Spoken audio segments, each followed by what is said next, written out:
Muy bien. Vamos a comenzar entonces esta tercera y última clase del libro de Oseas. ¿Alguien me puede decir algo de lo que conversamos la semana pasada? Los que estuvieron conectados se recuerdan qué es lo que vimos la semana pasada. Si alguien podría ahí comentar para resumir a los que se conectan, a los que no estuvieron, a los que están hoy. ¿Se acuerdan de algo?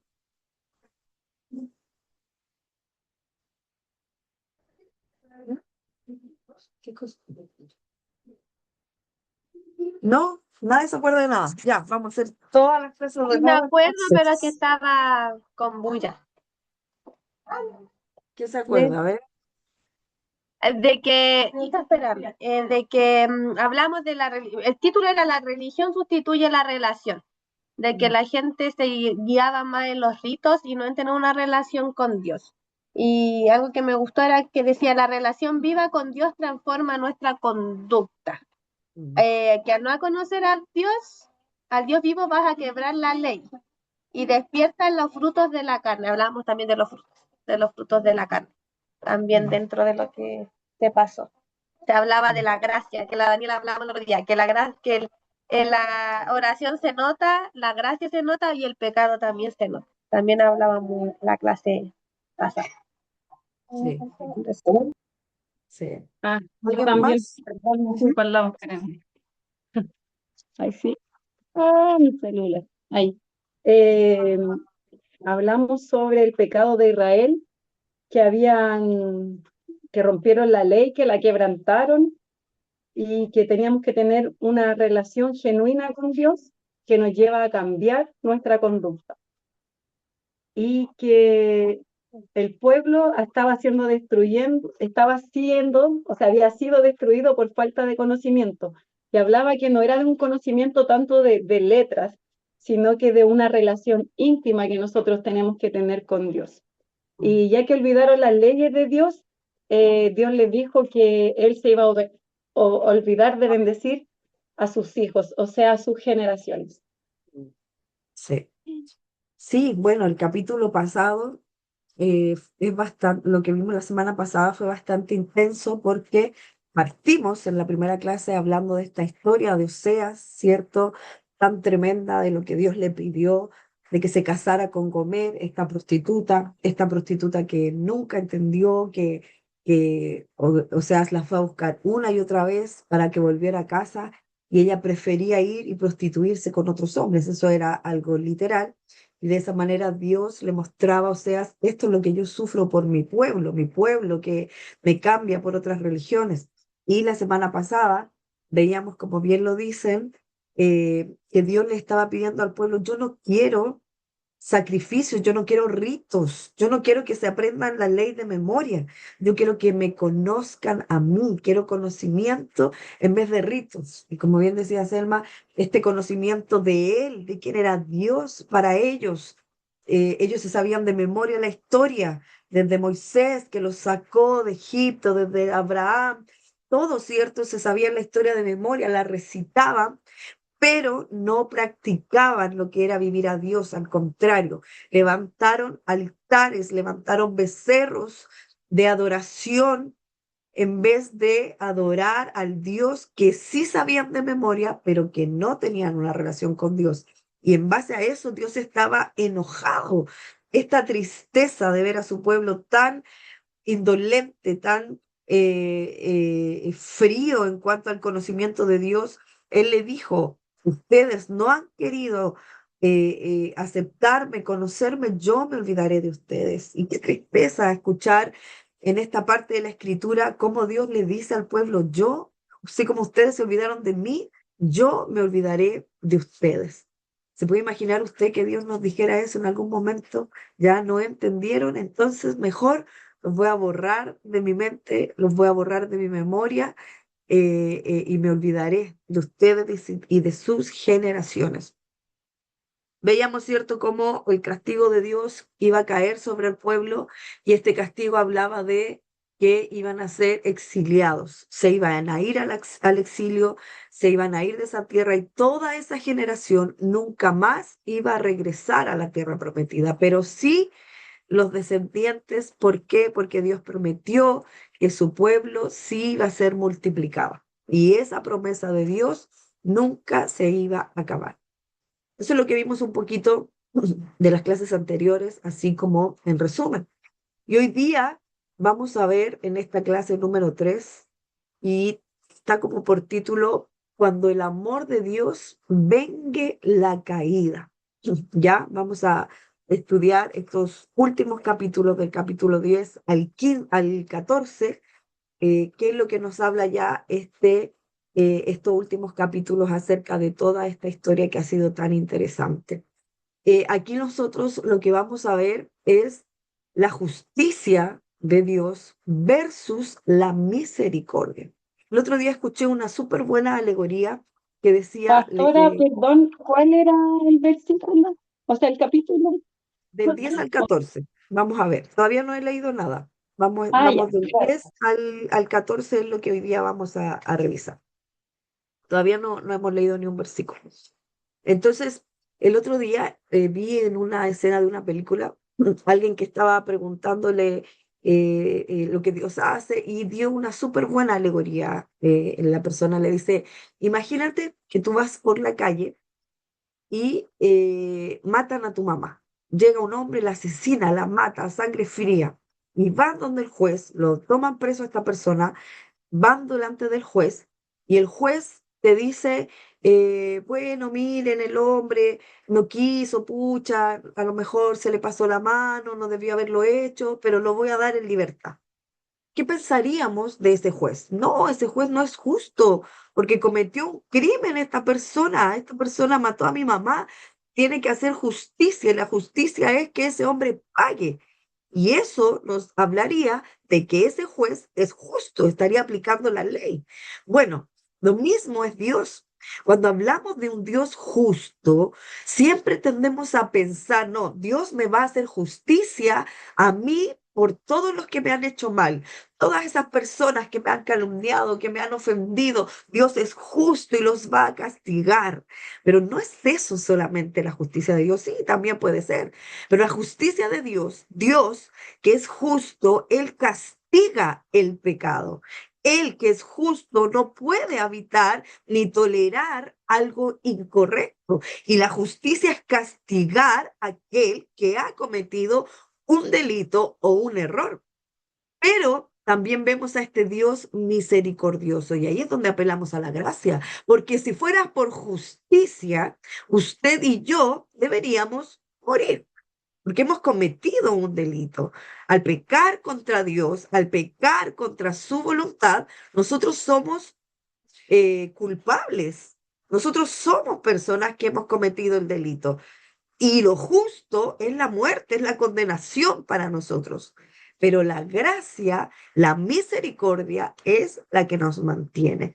Por lo tanto, es lo que vamos a ver en estos capítulos hoy día, la justicia versus la misericordia, porque el juicio es algo inevitable, porque Israel rechazó repentinamente las advertencias, los mensajes, las veces en que Dios los mandó a buscar, las veces en que Dios les dio el mensaje, arrepiéntanse, dejen sus ídolos, destruyan a todos los becerros que ustedes construyeron, destruyan a todas esas estatuas que adoran y adórenme a mí. Dios se los dijo incansablemente, pero la rechazaron. Por lo tanto, acá, en esta sección, nosotros nos encontramos ya en la parte en que Dios pronunció su juicio sobre Israel. En estos capítulos vamos a ver algo más que Israel estaba haciendo y que iba a traer el juicio de Dios sobre este pueblo. Comentamos, ¿cierto? Vamos a comentar desde los primeros versículos que Dios aquí les dice, de hecho, lo que vamos a leer, que ellos eran una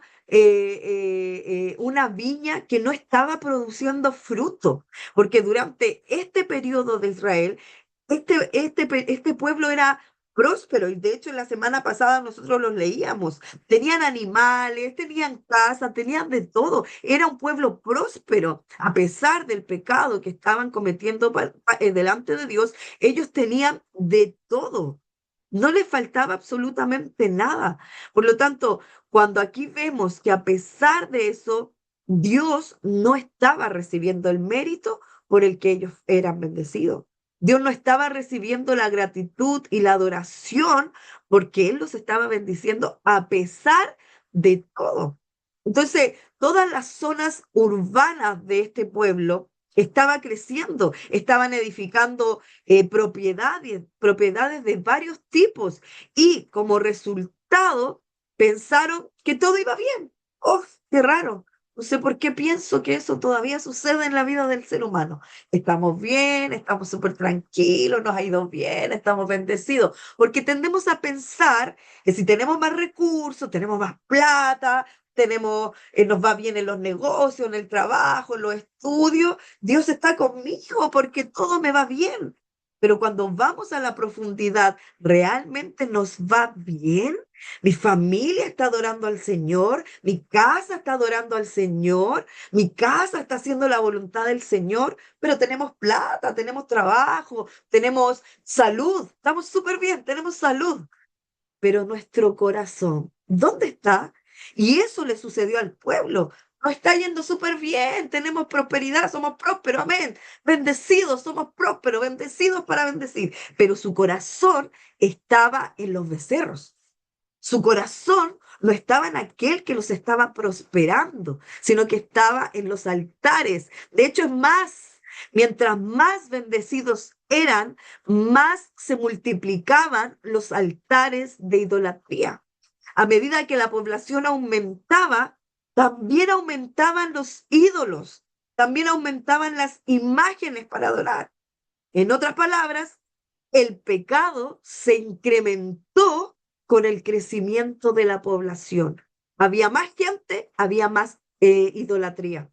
Y a través de la historia, nosotros podemos comprobar y podemos ver que hasta la actualidad, la prosperidad enceguece muchas veces a las personas. Por eso es que el apóstol Pablo, que es su consejo, ¿cuál es el consejo del apóstol que nos da a nosotros? Que nosotros tenemos que adorar, amar a Dios en la pobreza, pero también en la riqueza, porque nuestro corazón se envanece muy rápido. Cuando estamos en necesidades, no, es que Dios no me escucha, Dios no me bendice, pero oramos a Él y clamamos a Él para que nos ayude. Pero por eso es que Pablo los pone en el mismo nivel. No dice solamente sé fiel cuando seas pobre, cuando no tengas alimento, cuando estés ahí en una situación complicada, busca al Señor, adora al Señor. Él lo dice, sí, hazlo ahí, pero también hazlo cuando seas rico. También hazlo cuando tus manos estén llenitas de dinero y puedes pasear y puedes disfrutar y comprar y no te falte. Y también reconoce que el que te lo da es el Señor, porque el corazón es así, envanecido en base a lo que tenemos o a lo que no tenemos. Y esto le pasó a este pueblo. Fueron sumamente prosperados, pero no adoraron al Dios que los prosperaba. Por lo tanto, vamos entonces de entrar de lleno a lo que este libro, estos últimos capítulos, nos quiere mostrar. Vamos a leer entonces en el capítulo 9 y 10, es el mismo capítulo que habla, ¿cierto? Lo que vimos la semana pasada, el castigo por la infidelidad persistente de Israel, que no se acababa. Ahora vamos a ir al capítulo 11, en el versículo 2, si alguien me ayuda a leerlo, mientras yo me pido agüita. Andrés, ¿cómo me traen agua, por favor? Ya. Yo lo puedo leer. 11, 1, 2. No, sí, O 1, 2 solo y 2. 3.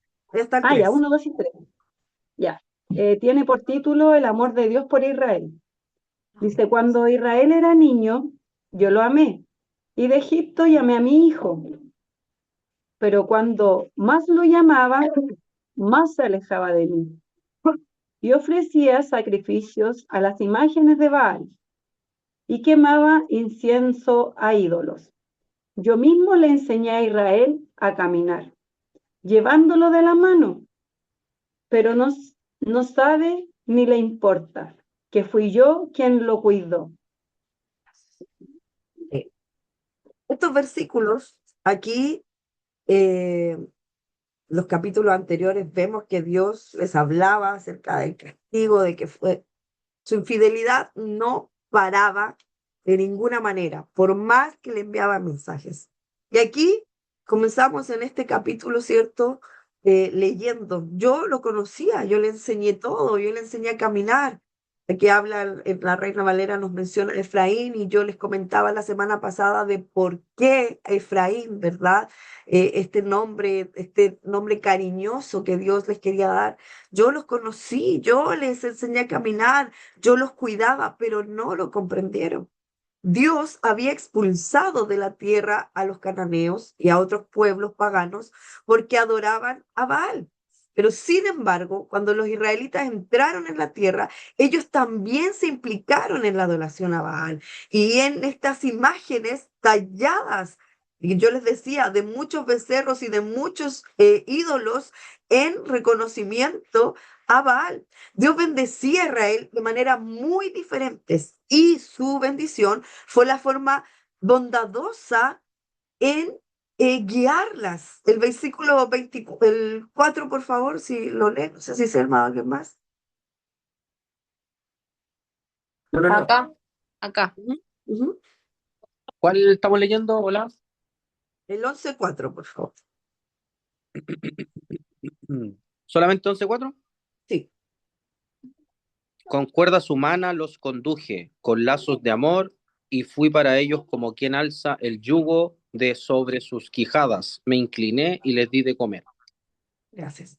En estos primeros versículos del capítulo 11, del 1 al 4, lo que nosotros aquí vemos es palabras de Dios diciéndoles, oye, yo los cuidé, yo los tomé, yo los guié, yo los enseñé, pero no reconocen eso. Yo los atraje con cuerdas de amor. Yo fui el que les alcé, el que les saqué el yugo y les puse la comida delante. O sea, Dios aquí les está diciendo, yo no los he obligado a nada, yo no les he obligado a que me sirvan, sino que yo los he guiado con amor. Yo les he mostrado que los he libertado, que los he guiado por amor. Dios nunca los oprimió para que les sirviesen, sino que Dios les mostraba que los amaba, que los guiaba, porque eso es lo que hace Dios con nosotros. Dios a nosotros una y otra vez nos muestra su amor, nos muestra que Él está con nosotros para guiarnos, para direccionarnos. Entonces, cuando nosotros vemos que acá este pueblo, ¿verdad? Caía una y otra vez en lo mismo, y que el Señor les enviaba los mensajes de que volvieran, pero no lo hacían. De hecho, dice más adelante en el 5, no volverá a tierra de Egipto, sino que él, Asirio mismo, será su rey, porque no se quisieron convertir. Israel se apresuró a recurrir a Egipto para pedir ayuda. Cuando cayeron en esta situación ya de declinar su abundancia, donde la prosperidad comenzó a disminuir, ¿dónde fueron a pedir ayuda? Corrieron a Dios, fueron a los egipcios. Ellos fueron a pedir ayuda al rey, a los asirios, a Egipto, porque no se quisieron convertir. ¿Puede usted entender esto? ¿Puede usted dimensionar lo que leemos en la escritura? Partimos leyendo cómo Dios los buscaba con esta historia de Ocomer, Comer, por favor, vuelve a mí. Te amo. Mira, yo te tengo una casita cómoda. No tienes que andarte vendiendo, no tienes que andarte prostituyendo por ahí, no tienes que venderte por un par de pesos. Yo lo doy todo por ti, yo te compro al precio que sea, pero vuelve, vuelve a mí. Conmigo estarás segura, conmigo estarás bien. No, no, no, yo me voy, me voy. Que me den 2 pesos, yo me voy por lo que sea. Eso es lo que hacía el pueblo. Y Dios que lo buscó, lo buscó, lo buscó, les dijo, pero no han entendido, no han entendido. Vuelvan a mí, porque si no serán oprimidos. Eso el pueblo fueron a pedir ayuda a los asirios, no a Dios, que les dijo una y otra vez. Entonces, y ahí dice, y en esto el profeta, esta palabra a través de Dios les dice, y haré que Asiria se convierta en su rey. Y Asiria fue el lugar al cual Dios envió a Israel a vivir el cautiverio. ¿Me leen, por favor, los versículos 6 y 7?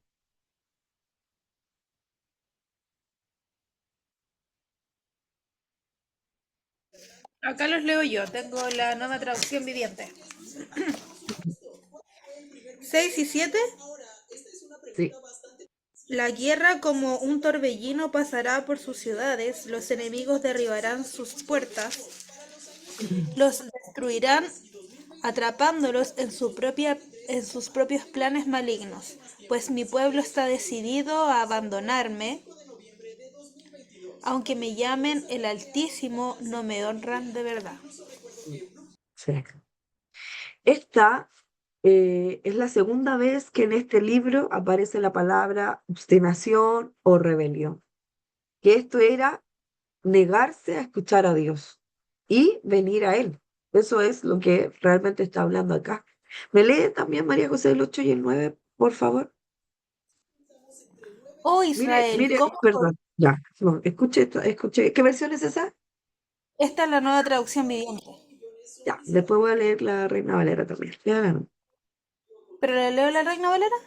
no lea esa para tener las dos lecturas. Oh Israel, ¿cómo podría abandonarte? ¿Cómo podría dejarte ir? ¿Cómo podría destruirte como Adma o demolerte como Seboim? Mi corazón está desgarrado dentro de mí y mi compasión se desborda. No, ¿hasta el 9? Sí, No, no desgastaré mi, no desataré mi ira feroz, no destruiré por completo a Israel, ya que no soy un simple mortal, soy Dios. Yo soy el santo que vive entre ustedes, y no vendré a destruir. ahí leyó, ya. La misma lectura, pero en la Reina Valera dice, ¿cómo podré abandonarte, oh Efraín? ¿Te entregaré yo, Israel? ¿Cómo podré yo hacerte como Adma o ponerte como a Seboín? Mi corazón se conmueve dentro de mí. Qué lindo. Pues yo cuando leía esto decía, Señor, escucha, se conmueve. No tiene por qué conmoverse, son unos perdidos y circuncisos, maleantes. Pero Él se conmueve. Mi corazón se conmueve dentro de mí, se inflama toda mi compasión. Yo leía así como, se inflama. ¿Puede usted así como que se ha sentido usted como orgulloso, así que usted siente que el corazón se le inflama por sus hijos, por una cosa? Se inflama toda mi compasión. No ejecutaré el ardor de mi ira. Dios estaba enojado, ni volveré para destruir a Efraín. ¿Por qué? Porque Dios soy y no hombre, el santo en medio de ti, y no entraré en la ciudad. Es lindo, unas palabras bellas del amor de Dios, pero esta es una nota triste. Porque si leemos esto y recordamos lo que leíamos la semana pasada, o esta misma, cuando les dice que su espada consumirá a sus aldeas, vemos como si Dios estuviera entre la espada y la pared, porque va a caer la espada del juicio, pero a la vez la compasión se aflora en esto que Él es Dios. ¿Cómo podré abandonarte, Efraín, Israel? Esto nos revela que Él no quería abandonarlos. Dios los amaba, por supuesto que sí, pero a causa de su pecado debía juzgarlos, porque Dios es justo. Y la justicia de Dios no es aplicada solamente en cuando tiene que ser buenito, compasivo, tiernito. Tiene que aplicar en la justicia. Tiene que aplicar en el castigo a quienes lo merecen. Entonces, Dios acá está hablando desde los dos ámbitos de lo que Él debía actuar. Dice la pregunta, ¿te entregaré yo, Israel? La pregunta que yo le hago a usted, ¿Dios tiene otra forma de salvarnos? Si nosotros merecemos que la aplicación de esa ley sea sobre nosotros, ¿tiene una forma de salvarnos de esta condenación de muerte? ¿Alguien? Arrepintiéndonos de nuestros pecados, de nuestras acciones, puede ser uno de esos. Nos arrepentimos, pero ¿cuál es la forma de salvarnos? Perdón, Andrés, O sea, podrías, ahora sería a través de Cristo. sí, al tiro. ¿Tú me podrías cambiar el agua, por favor? Porque no me hago la llave. Sí, ¿qué dijeron? Estoy para servirle, hermana. ¿Alguien dijo algo? No. O sea, yo dije que ahora sería a través de Cristo. Claro. La forma, la única forma es Cristo. ¿Y qué nos habla entonces este texto? Lo podemos relacionar en algo, ¿no?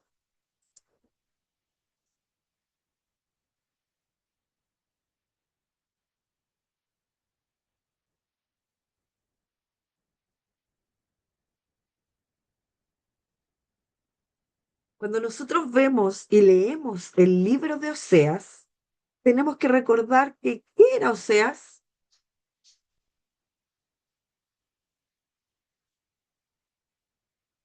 ¿Qué es Oseas? Gracias. Un profeta. Un profeta. Por lo tanto, este libro de Oseas es profético. Y aquí Aparte, Oseas, perdón, pastor, aparte que Oseas tiene como significado salvación. Entonces es muy relacionado a Cristo, que ese iba a ser el Salvador. sí, pero Oseas es solo el significado del mensaje, ¿no? Porque aquí Oseas no es como Moisés o como que Moisés o David, que sí ellos actuaron un poco como salvadores de su región. Acá Oseas no, él no tuvo eso, solamente que el significado de su nombre estaba relacionado con eso. Pero sí nos da el mensaje profético de que necesitábamos un salvador y que un salvador era lo único que iba a salvar a su pueblo. Porque acá el juicio era, tienen que morir, tienen que desaparecer. El juicio era de muerte porque eran culpables. Sí, aquí está Di- listo. O El sea, dictamen está. ¿Sí? claro, es como solamente para complementar en lo que usted dice, es que Jesús encarna lo que dice Oseas, po, ese amor. Exacto, exacto, porque acá nosotros vemos que no hay otra forma, no había otra forma. Dios es justo, lo he dicho todo el rato, Dios es justo. Y en base al juicio, Él tiene que hacerle justicia al culpable, po.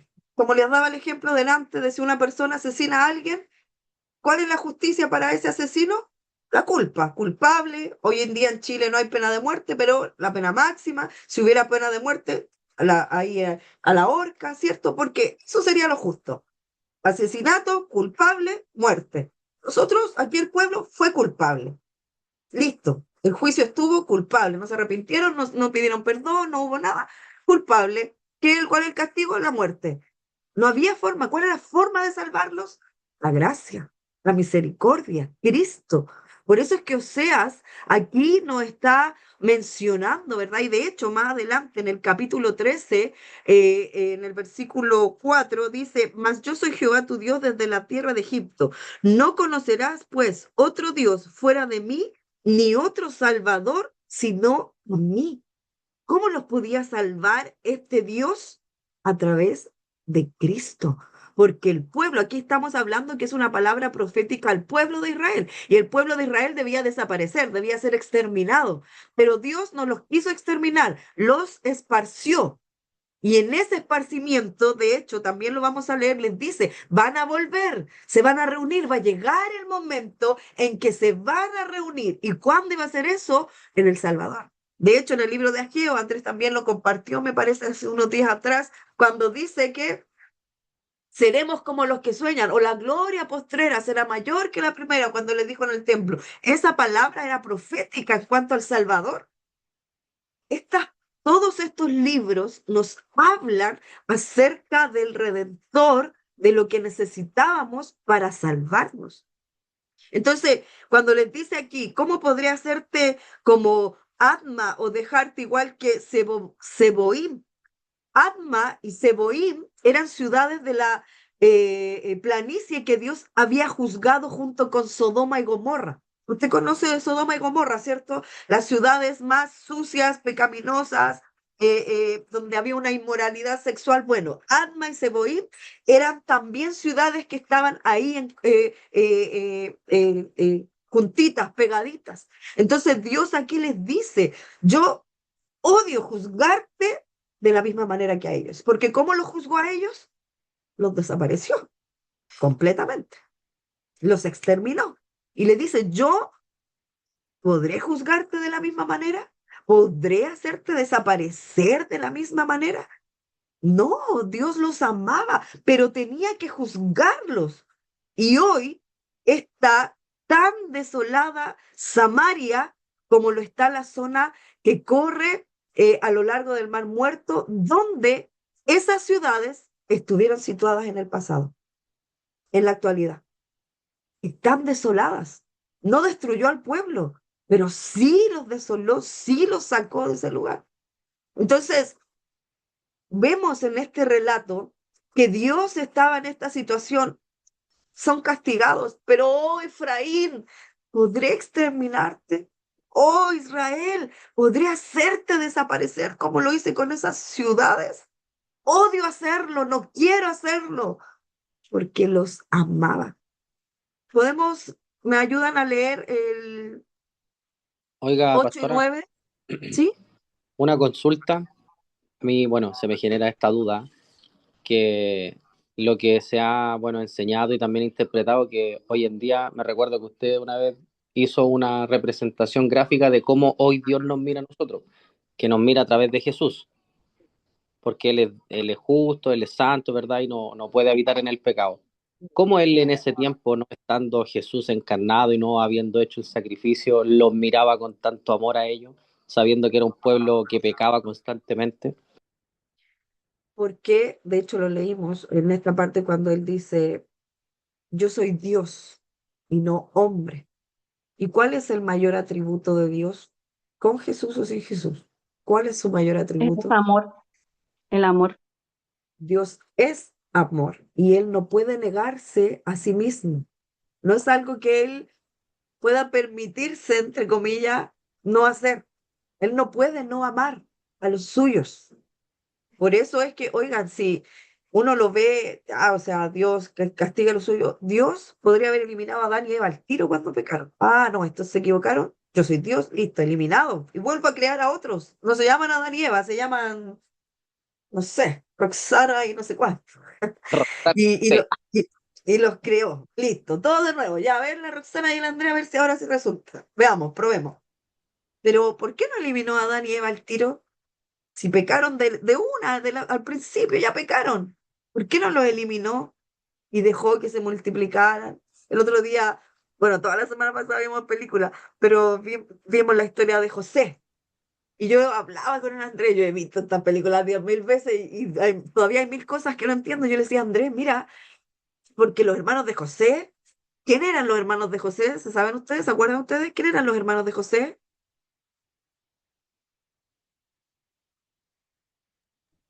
Los que lo lanzaron al pozo. ¿Pero quiénes eran? ¿Qué eran ellos? No sé qué eran, nunca Las sabía. 12 tribus. Las 12 tribus de Israel. Estaba Efraín, Ah, ahí era eso. estaba. Yo pensé que usted estaba preguntando que eran así como uno, no Sí, pues, sé, ¿quiénes cuidado eran de... ellos? Ah, uno Ellos, era obrero. Ah, ellos eran las 12 tribus, po. Mire, Abraham, Isaac, Jacob, y de Jacob, las tribus.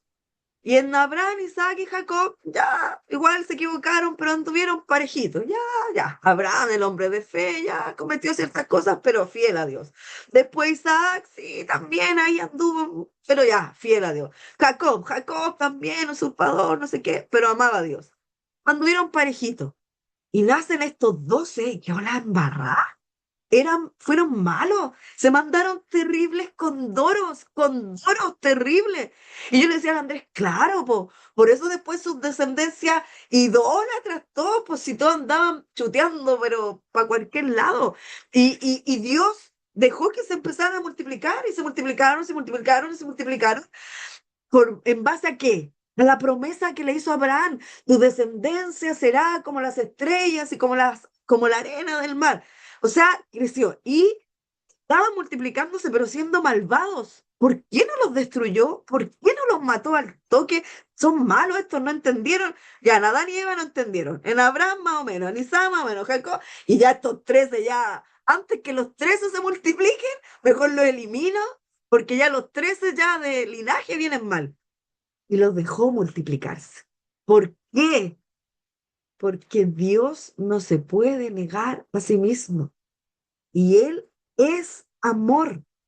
Por lo tanto, como Él creó a Adán y Eva y al ser humano y dejó que se quisiera en base a amarnos, oigan, Él creó al ser humano para amarlo. Y si Él hubiera matado a Adán y Eva al tiro, ¿dónde estaba el amor de Dios entonces? Por eso es que, claro, no estaba Jesucristo personificado, no estaba Jesucristo hecho hombre, pero ¿quién es Jesucristo? Jesucristo es Dios. Entonces Dios no es que, voy a tener que enviar a Jesucristo para yo amarlos. Él los amaba, porque así es. Entonces, leamos el versículo 8 y 9, por oiga, favor, del capítulo 11, y antes ahí que viene un continúe, versículo. Diga. oiga, antes que continúe, no, por eso yo le hacía la pregunta, porque en ese caso, eh, bueno, Dios también tomó la decisión de eliminar a Sodoma y Gomorra, pues ahí no operó como el mismo criterio para ellos. Lo que pasa es que Sodoma y Gomorra no eran del linaje. Estamos hablando del pueblo de Israel. Aquí estamos hablando de esta profecía de Oseas era para el pueblo. En cambio, Sodoma eran los sodomitas, completamente idólatras. No eran parte del linaje. Y acá recordemos que las promesas para quienes eran, era el pueblo de Israel. Entonces, por eso es que en Sodoma y Gomorra no aplicaba esto.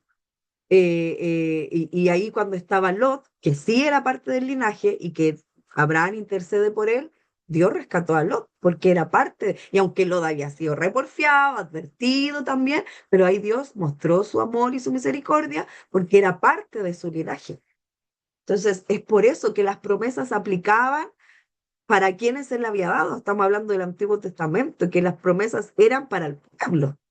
Cuando Jesús vino, dijo, bueno, ya no hay judío, ya no hay griego, pero en el Antiguo Testamento sus promesas eran para su pueblo, aplicado a quienes aplicaban la ley que él había dado. Entonces, nosotros vemos en este contexto, ahora, todo esto construido en que no existía un plan B. No es que Dios, bueno, se me salió de las manos, mandemos a Jesucristo. Dios creó al ser humano y vio que había pecado desde el inicio y siempre Él mostró su amor, siempre a su pueblo. ¿Por qué estaban los profetas? ¿Por qué estaban los jueces? ¿Por qué después tuvo el rey? Porque Él a través de ellos Dios llegaba al pueblo, le hablaba al pueblo, después el templo, manifestaba su presencia, los sacerdotes.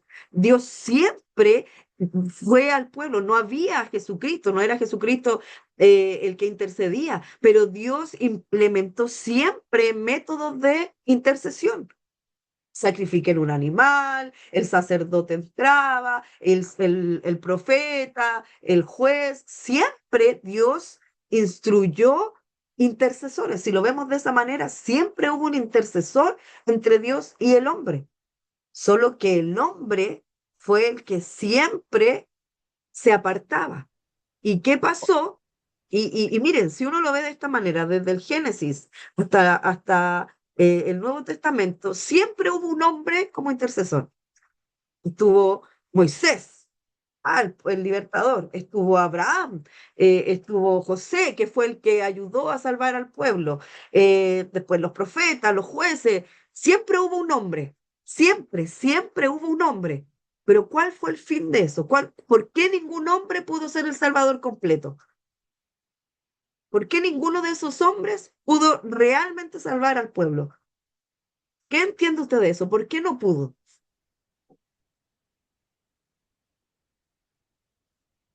Lo hemos cantado, inclusive, caleta. Oiga, pastora, antes de que respondan, entonces si hoy día hubiese un pueblo así como Sodoma y Gomorra, a través de los méritos de Cristo, no tendrían el mismo resultado que en ese tiempo ellos, No, hoy pues. en día. Si se arrepintiesen por medio de Jesús, aunque hubieran hecho lo de Sodoma y Gomorra, sí Y peor, tendrían perdón.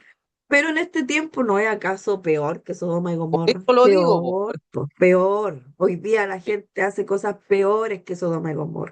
Pero, pero si se arrepiente de corazón, por supuesto que obtendría el perdón, pues. Oiga, ahora respondiendo a su pregunta de los méritos de bueno, de que no, del hombre que no pudo salvar al pueblo, quizás tiene que ver con la satisfacción de lo que es Dios, que no sé, pues cuando en el Antiguo Testamento sacrificaban animales, machos cabríos, todo el tema, era como algo simbólico nomás. Por eso tuvo que venir Jesús, pues, ¿o no? Tiene que ver con Claro, eso. pero ¿por La qué? ¿Pero por qué tuvo que venir Jesús? ¿Por qué no fue Porque suficiente Moisés? ¿Por qué no fue suficiente Oseas? ¿Por qué no fue suficiente Abraham? ¿Por qué no fue porque suficiente Porque Sansón? creo, ninguno era creo, santo. o sea, porque primero que todo, Porque era hombre. eso, pucha, no dejan responder, ¿no? Se meten ahí. Pero responde luego. No, pero eso, pues, eso tiene que ver con la justicia de Dios, porque solamente Dios puede salvarnos de Dios mismo, nadie más. Es como eso. Porque ninguno era digno, po. No había uno digno, nadie, no había uno digno, ninguno de ellos. Moisés extendió la vara, salvó al pueblo, lo sacó de Egipto y no sé qué, pero no era digno. Oseas no era digno, Abraham no era digno. Dios siempre levantó hombres desde el principio para interceder por el pueblo, pero no había ninguno digno. Y por eso es que Jesús, santo, inmolado, inmaculado, como cordero que fue llevado al matadero, se tuvo que hacer hombre para venir a salvarnos. Porque Es, ninguno, es como cuando uno ninguno dice, estaba Dios dijo, capacitado. están haciendo las cuestiones mal, voy a tener que hacer yo la pega. Porque nadie pudo hacer así, pues. Exacto, así, ¿Sabes qué? literal. Pasa para acá. Es como cuando el Mandaste dueño de mal la la cuestión. empresa manda a otros de gerente, mandas a otros de vender. No, ¿sabes qué? No cachaste en Ay, nada. Yo voy a tener que ir a voy ponerme a a vender. tener- Yo voy a tener que ponerme porque no cachaste ni no. una. Y más encima fue a vender y te dio la comisión igual después. Exacto. Eso es lo que tuvo que suceder, ¿cierto? Con Dios. ¿Por qué? Porque Él es amor y siempre lo mostró, siempre, solo que nunca lo hemos entendido, pues nunca. Ya, leamos el 11, versículo 8 y 9, por favor. Ese ya lo leímos. Verdad, se conmueve mi corazón, ¿cómo podría yo abandonarte? Mi corazón se conmueve dentro de mí, se inflama toda mi compasión, ¿verdad? Aquí, ¿cierto? Voy a cambiar esta diapositiva. Acá. ¿cierto? Acá leímos este versículo y aquí yo puse esta frase en lenguaje humano para revelar a Dios. Aquí cuando habla del corazón y de las entrañas, porque aquí tenemos que ver que Dios no es corpóreo, por lo tanto no tiene entrañas como nosotros, pero Él nos está mostrando humanamente, ¿verdad? Porque es como cuando, no sé si usted ha escuchado ese dicho, me duelen las entrañas de dolor. ¿Lo ha dicho eso, no? Así como, no sé, cuando alguien tiene una pérdida terrible, mis entrañas, me duele. Bueno, son expresiones y es lo que Dios está utilizando acá. Él está diciendo, mi corazón, mis entrañas me duelen porque Él estaba revelando su carácter de amor, lo que Él era, lo que Él es, lo que Él estaba sintiendo de amor. Entonces, la tensión entre la justicia y el amor que Oseas aquí en alguna medida trata de transmitirnos, pero que no se resuelve del todo, se resuelve solamente en Cristo, quien fue el que cargó el juicio para ofrecernos la restauración. Y aquí estos versículos que leímos dice, porque Dios soy y no hombre. O sea, su amor no es inconstante, no es limitado, su amor no es cambiante, no es como que ahora los amo, mañana no, hoy día eres mi mejor amigo, mañana eres el peor, no, como nosotros, no es su naturaleza. Entonces, y aquí cuando dice mi corazón se conmueve dentro de mí, se inflama toda mi compasión, no ejecutaré el ardor de mi ira. En otras palabras, Israel no recibió ni la mitad de lo que merecía. ¿Por qué? Porque Dios se los dijo, no volveré a destruir a Efraín. O sea, él tenía siempre, a pesar de su enojo, a pesar de su ira, tenía la intención de redimirlos y de restituirlos a esa tierra algún día. Los iba a exiliar, los iba a separar, pero la intención siempre fue reunirlos nuevamente, de cumplir, ¿cierto? Esa profecía de que su pueblo estuviera en un mismo lugar. Pero sin embargo, Dios que los va a colocar en esa tierra otra vez. ¿Por qué? ¿Por qué Dios lo iba a hacer? Por la simple razón de que lo dijo, porque yo soy Dios, no soy hombre. Yo soy santo en medio de ti y no entraré en la ciudad. Puede ahora sí leer el versículo 10 de este 10, 11 y 12, por favor, si alguien me lo lee.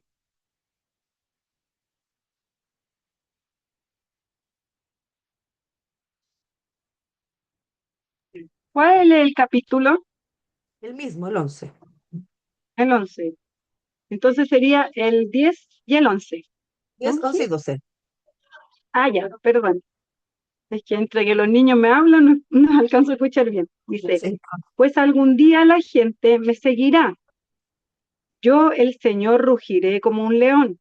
Y cuando ruja, mi pueblo regresará temblando del occidente. Vendrán de Egipto como una bandada de aves. Regresarán de Asiria temblando como palomas, y los traeré de regreso a casa, dice el Señor.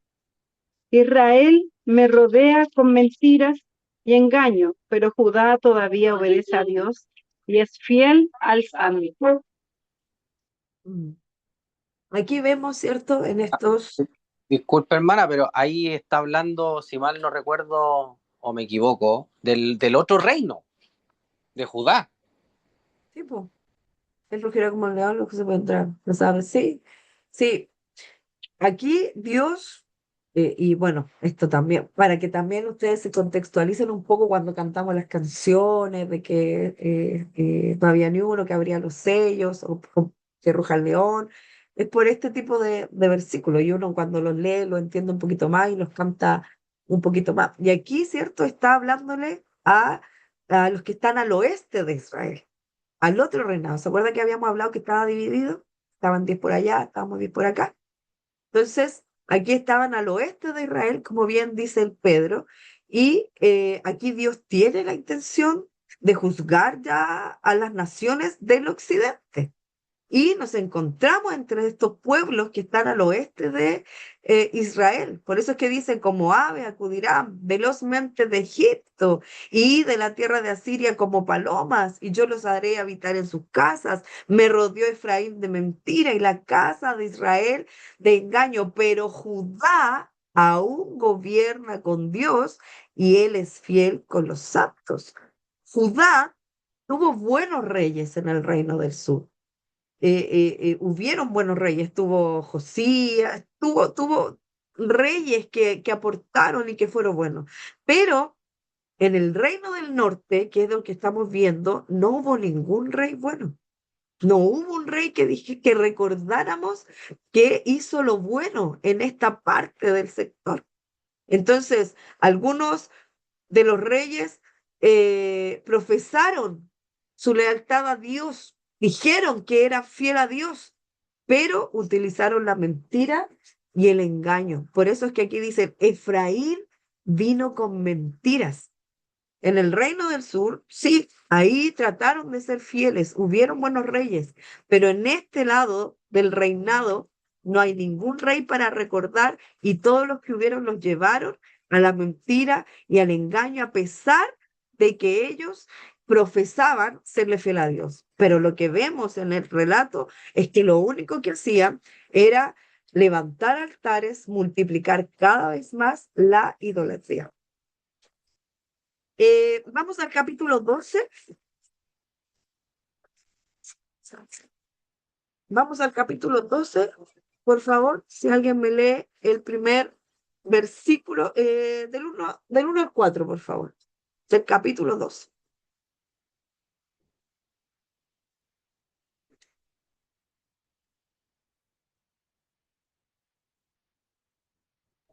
Yo paso.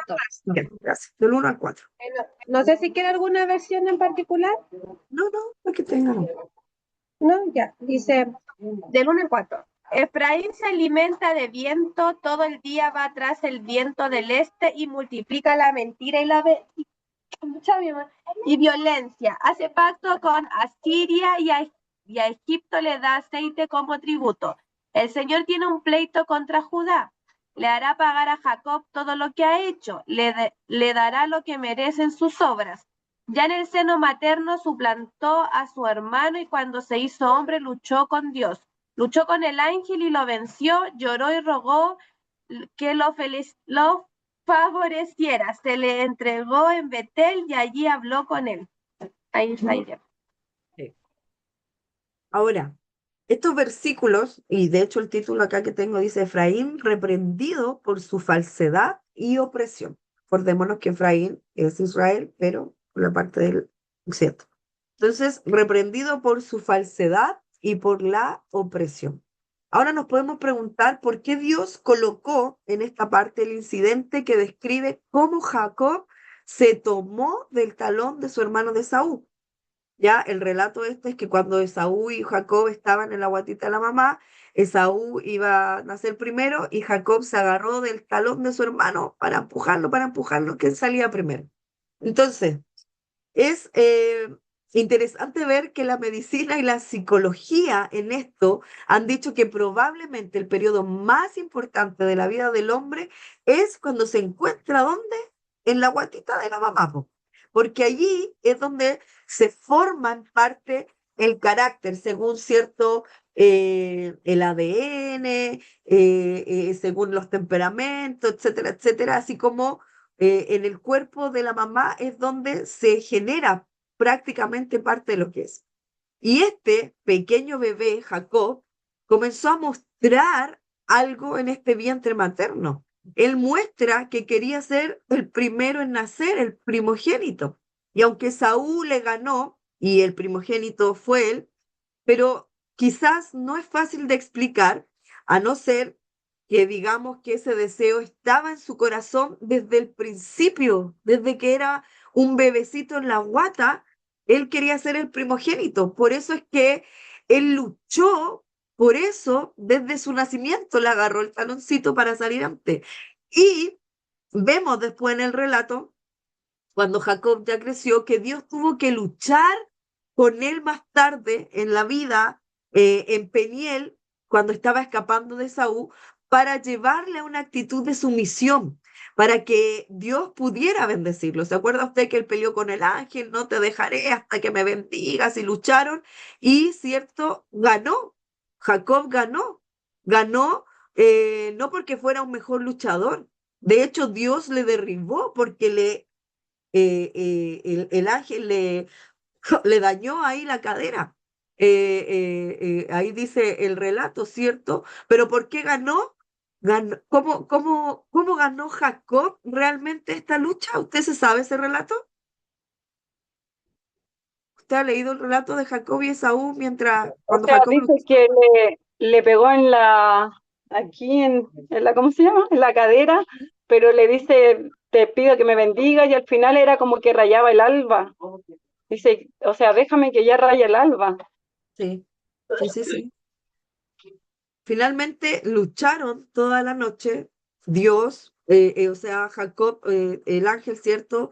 Golpea aquí a Jacob, que después él siempre anduvo cojeando, pero la manera desde el nacimiento, que él siempre quiso luchar por su lugar, por ser reconocido el primero, después cuando le cambia el plato de lenteja al hermano, porque quiero ser el primogénito, la forma de que aquí Jacob verdaderamente lo logró fue rindiéndose, porque luchó toda la noche, ya estaba tan cansado que ya termina rindiéndose. Entonces, cuando acá estos versículos nos habla, pleito tiene el Señor con Judá para castigar, porque le pega, como dice el seno materno, tomó por el calcañar a su hermano, el calcañar habla del talón, ¿cierto? Ahí es lo que nosotros vemos que todas las luchas, todo lo que nosotros podemos querer o intentar jugar al gallito con Dios, nunca vamos a lograr ni ganar nada solamente rindiéndonos a Él, por más que queramos irnos en contra. El versículo 5 de esto dice, más Jehová es Dios de los ejércitos, Jehová es su nombre. El nombre de Jehová o el Señor, que dicen algunas otras traducciones, es el nombre que Dios dio a Israel como un recordatorio. Él dijo, ustedes van a conocer siempre mi nombre. Yo soy Jehová, el que existe por sí mismo, el Dios viviente. Por lo tanto, Dios en todo momento les quería decir, no necesitan imágenes para recordarme, no necesitan altares diferentes para saber quién soy yo. Su mismo nombre expresa su naturaleza. Yo soy Jehová de los ejércitos. Jehová es su nombre.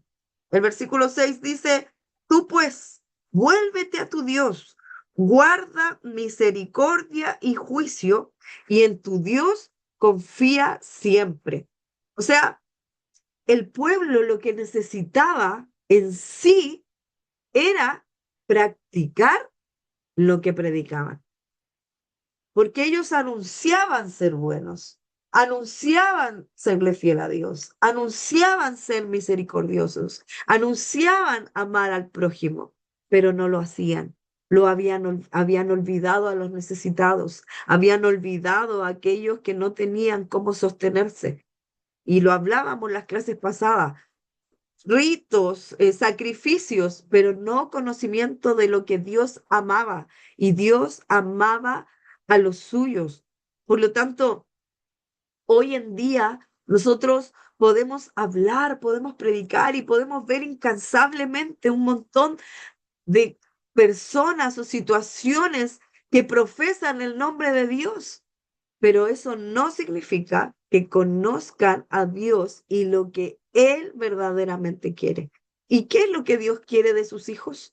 ¿Qué es lo que nos pidió a nosotros a través de Jesús? ¿Recuerda usted eso? Dice que aquel que lo ama es aquel que lo obedece. Pero no sé si Sí, será esa la pregunta. pero Jesús nos modificó los mandamientos. Ah, amarás a Dios y amarás a tu prójimo, como a ti mismo. Eso es. Toda la ley se resume en eso. Por lo tanto, aquel que tiene a Cristo en su vida, ahí está. todo está resumido en eso, en ese nuevo mandamiento. Vamos al capítulo 13. Estos capítulos nos están mostrando el castigo, la consecuencia, la instrucción de lo que Dios ya le estaba diciendo al pueblo. ¿Puede leer el versículo 1 y 2, por favor, alguien de este capítulo? Lo leo. 13, el 1 y Sí, el 2. el 1 y el 2. Ya dice, cuando Efraín hablaba, hubo temor, fue exaltado en Israel, mas pecó en Baal y murió. Y ahora añadieron a su pecado, y de su plata se han hecho según su entendimiento imágenes de fundición, ídolos, toda obra de artífices, acerca de los cuales dicen a los hombres que sacrifican, que besen los becerros. Aquí, ¿cierto? Nos dice, Efraín era Israel, por lo tanto era el pueblo bendecido, próspero. Por eso dice que un día el temor fue exaltado. Porque nosotros vemos, ¿cierto? En los libros de Samuel, cuando David iba a pelear, oh, no, ellos son del pueblo de Dios, cuidado. O cuando fueron a Josué, a conquistar Jericó, no, ese es el Dios de ellos y es el Dios real. Y temían al Dios de Israel, temían a este pueblo cuando sabían que Israel los iba a atacar. Los otros pueblos tenían temor porque Dios estaba con ellos, pero dice, más pecó. Entonces, cuando comenzó a adorar a Baal, murió. Y no solamente sino que fueron sacados de la tierra, fueron exiliados. Y creemos que hasta el día de hoy, si nosotros podemos estudiar un poquito más las ruinas de Samaria y de otras ciudades de aquella región, son las más desoladas que uno puede encontrar hasta el día de hoy.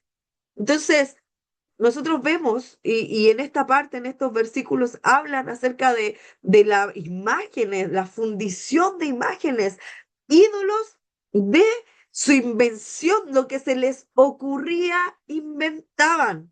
Ah, adoremos a una llave de oro, listo. Lo que se les venía a la cabeza para adorar, ellos adoraban. Entonces, la gente realmente. Oiga, y esto era literal, se acercaba y besaba los becerros de oro. Veían a estos becerros, los becerritos, y eso sucede hoy en día. Hoy día, no sé, por la gente, qué sé yo, hoy día ponen animales, ponen estatuas en sus casas, les ponen billetes a ver si nos resulta, porque realmente esas cosas llaman la atención de la gente y la gente las cree. Y uno puede pensar que no, es que ahora no más, que la cruz, que la cadenita, que la virgencita, que el Buda, que el becerrito. No es solamente ahora, eso sucedía desde ese tiempo. Ellos tomaban los becerritos y los besaban, los adoraban de esa forma. Entonces, hoy en día también lo podemos ver, tanta cosa sacrificial y sobre todo en estos tiempos cada vez hay muchas más creencias de todo. En mi trabajo, mis compañeras creen mucho en esta cuestión de la energía. El otro día en mi empresa está súper está mal la cuestión. Y el otro día ya vamos a traer una ramita y vamos a traer no sé qué y vamos a hacer no sé qué con la rama. Y es súper fácil creer en eso. Súper fácil creer en cualquier otra alternativa, pero no en Dios. Eso sucedió y eso sigue pasando.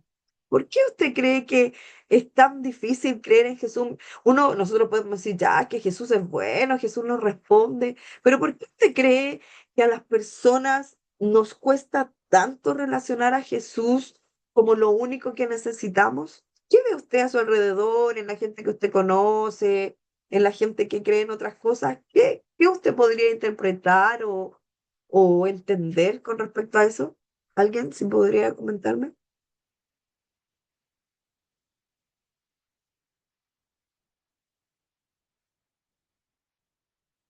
Porque bueno, lo que yo veo en mi trabajo es porque Jesús, seguir a Cristo significa sacrificio y la gente no quiere sacrificar. Y las cosas que ellos, las otras cosas que ellos siguen es como cómodo para ellos, pues creer en una energía, no tienen que hacer nada, pues creen en eso. Pero creer en Jesús significa que tiene que, como lo que se ha predicado, tomar su cruz y seguirlo. Es negarse a uno mismo. Y la gente no quiere eso, Mm. creo yo, de lo que veo en mi trabajo. Que ya me decían, Nicole, ¿por qué estás leyendo ese libro? Eso te está adoctrinando porque estaba leyendo un libro. Entonces tienen esos pensamientos. Sí. Bueno, esa es una de las razones. También podríamos pensar que una de las razones, que no es justificación, pero sí también es parte de que a veces la misma iglesia tampoco muestra señales eh, reales o fundamentadas de quién es Cristo, po, de lo que Él realmente hace. El otro día me salió un video de una niña que ella hablaba, le preguntaban, y ella era cristiana, evangélica, no dijo de cuál iglesia, qué rama ni qué, pero ella se fue ahora a los mormones. Ella está feliz ahí con los mormones. Ella dejó la iglesia cristiana evangélica y ahora va a los mormones. Y le preguntaban, ya, pero ¿y por qué? ¿Por qué crees que es mejor? Y ella decía, no, yo no voy a hablar de la iglesia evangélica porque igual yo ahí aprendí harto, dijo, pero dijo, una de las cosas que a mí me gusta y que se me ha revelado ahora acá en el tema del Señor, no nombraba a Dios, a Jesús, decía el Señor, no me acuerdo el nombre que decía, decía, Smith, ¿o pero, no? Señor Smith, ¿ah? algo así. No, no, no, Smith, se hablaba algo de así, ¿o Dios, no, no, sí hablaba de Dios, pero le decía otro sinónimo. Y ella decía, una de las cosas que me ha revelado el Señor, Dios, no sé cuánto, es el orden, decía. Es el orden. La iglesia mormona es muy ordenada, acá nada se hace en desorden, acá no cualquiera es pastor, acá no cualquiera llega y hace algo, acá los pastores son instruidos, son todos enseñados, todos tienen que pasar por escuelas, todos tienen que pasar por instituciones y después de eso una prueba y después de la prueba son nombrados y acá no cualquiera hace cualquier cosa. Entonces el orden, y ella hablaba mucho del orden, y ella empezó a hablar que era el Génesis, el orden, Dios, no sé qué. ¿Y por qué le hablo de esto? Porque esto, uno puede decir, ya, pero es que los mormones son una secta y no sé qué, pero si hay algo real en eso, que ellos son sumamente ordenados. Y las iglesias evangélicas generalmente son desordenadas. Tenemos muchas ramas de la iglesia evangélica, muchas, muchas, muchas, muchas, muchas. Y se abren y se abren, se abren sin conocimiento bíblico, sin instrucción bíblica. Yo realmente soy del pensamiento y también de Andrés que un pastor debería tener un curso bíblico, un estudio bíblico, un diploma bíblico, así como alguien que estudia una carrera de técnico, por último, de algo, debería tener, debería ser así, pero no es así. Entonces, y eso, lamentablemente, a los ojos de otras personas, sí genera desorden, po. Sí genera. Usted háblele a alguien de un mormón, de un adventista, de un católico. Generalmente la gente no se ríe de ellos, pero sí se ríen de los evangélicos. Nombre usted un pastor evangélico, el pastor evangélico, el que anda allá predicando y no sé, peleando con los carabineros, y el pastor que anda allá y se armó una iglesia a la mala allá en la toma no sé cuánto, ilegal.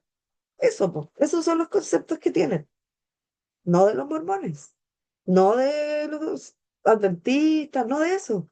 Entonces, también es parte y no es una justificación, pero como la gente va a tomarse de cualquier cosa para decir, no, yo no, prefiero no creer, no, yo prefiero no meterme en eso, se toman de cualquier cosa, lamentablemente también se han dado argumentos para que eso suceda.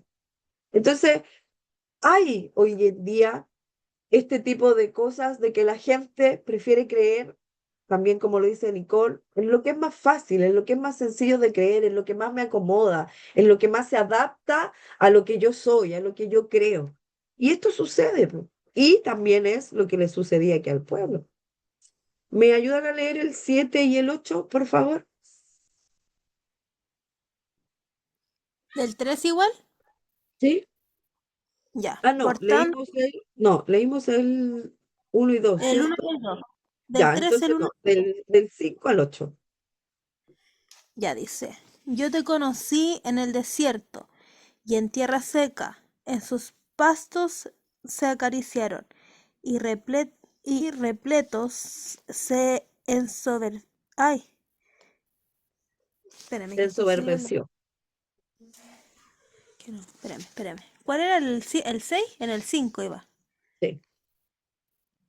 Ay, me perdí. ¿De qué versículo era, perdón? Yo te conocí, el 5.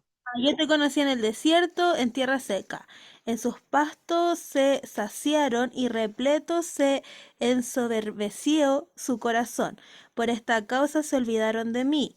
Por tanto, yo seré para ellos como león, como un leopardo en el camino los acecharé. ¿Hasta el 8? Sí. Como osa que ha perdido los hijos, los encontraré y desgarraré las fibras de su corazón y allí los devoraré como león. Fiera del campo los despedazará. ¿Le llama la atención este versículo? Eh, o léalo de Está nuevo. violento. Léalo, Pedro, de nuevo, por favor. Yo te conocí en el desierto. No, el En... del 7 y 8. 7 y Ah, 8. perdón. Por tanto, yo seré para ellos como un león, como un leopardo en el camino los acecharé, como osa que ha perdido los hijos los encontraré. Bueno, es como una mamá osa, así desesperado buscando algo. Y desgarraré las fieras de su corazón, y allí los devoraré como león. Fiera del campo los despedazará. Ese es Dios. Dios misericordioso, bondadoso. Es Dios hablando. Yo seré como un león. Los atacaré, los desgarraré, los devoraré, los despedezará. O sea, todos los sinónimos de destruirlos, de atacarlos, de romperlos. Y aquí hay un detalle profético interesante en estos versículos. En el libro de Daniel, en el capítulo 7, también Babilonia fue representada como un león, Babilonia. O sea, Grecia, bajo el mando de Alejandro Magno, fue representada como un leopardo. Y este imperio medo-persa representado por un oso. O sea, ¿qué relacionamos aquí en la profecía de Oseas? Dios les estaba diciendo que en el futuro Él iba a venir como un león, o sea, Grecia atacándoles, como un leopardo, ¿cierto? Que viene aquí a devorarlos. Pero que en este futuro inmediato, Él vendría como un oso, representado por este Medo Persia, que en aquella época estaba dominado por Asiria. Entonces, Dios aquí les dice que los iba a atacar como una osa que ha perdido a sus hijos. O sea, voraz, desesperada. No hay nada más feroz que una osa que le han quitado sus cachorros. Y esa es la ilustración que Dios le da para el brutal ejército asirio. O sea, Dios, aquí esta es una profecía que le está dando. Van a ser brutalmente atacados por el ejército asirio, desesperado, como león, como leopardo, como un oso. Pero mire lo que dice el versículo 9, por favor, alguien que lo lea. ¿Puedo continuar leyendo? Ujú. Te perdiste, oh Israel, mas en mí está tu ayuda. Mm. Te perdiste, Israel. Yo de verdad, cuando usted esté después solo, lea este libro con todo lo que conversamos, con todo lo que hablamos, ya después léalo de nuevo, porque este libro tiene textos raros, fuertes, graves, pero yo veo a Dios aquí, hermano. Te voy a destruir, va a venir el ejército, va a ser destrozado como un león, como una hora. Te perdiste, Israel. Mas en mí está tu ayuda. Se los dije desde el principio. Aquí vemos Dios justo, su juicio versus su misericordia. Entonces, con frecuencia podemos culpar a Dios de cosas que nos suceden, de cosas que vemos que pasan a nuestro alrededor. Pero este versículo, cuando leemos, te perdiste, aquí lo que está haciendo es recordar que el responsable eres tú. El responsable de tu situación, Israel, eres tú. Tú te perdiste. ¿Te acuerdas, Gomer, cuando mandé a mis hijitos llorando a buscar? ¿Te acuerdas cuando los mandé a rogarte que volvieras a mi regazo, a mi abrazo? ¿Te acuerdas? ¿Te acuerdas cuando pagué de más por ti? Cuando tú valías 5 pesos, pero yo pagué 100. ¿Te acuerdas, Homer? Y los pagué. Y después tú te volviste a ir voluntariamente. ¿Te acuerdas? Te perdiste en el camino. Eso es lo que Dios le dice acá. Pero yo, en mía, está, mi ayuda está para ti. El versículo 10 y 11, por favor.